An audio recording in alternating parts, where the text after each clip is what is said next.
غږ د شعرونو، د غزلو، د لنډیو بګتیو خزانه.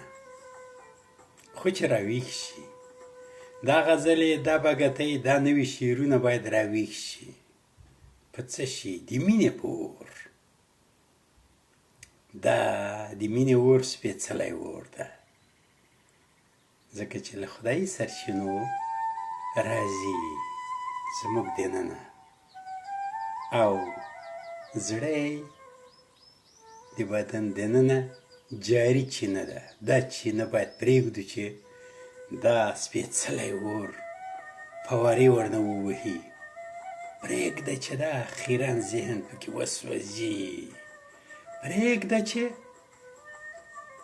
ټولې هغه خیرې چې موږ یې ستړي کړي یاستو، موږ یې له پښو له لاسو غورځولي یاستو، موږ یې له خوځښت او له ژونده بېګانه کړي یاستو، دغه ټولې خیرې وسوځي.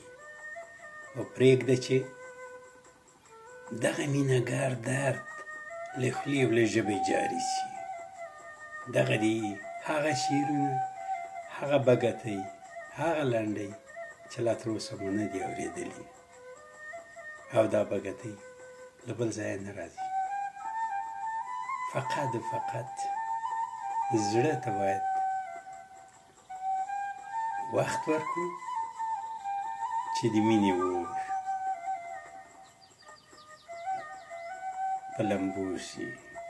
دغه سپېڅلی اور کې باید لوګی شو، تر څو چې ذهن، احساسات او اندام ټول په مینه واوړي.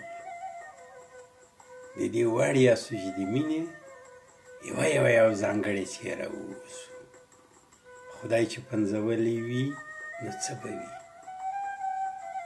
راځئ چې دغه خدایي استعداد له دې شیبې وغوړوو.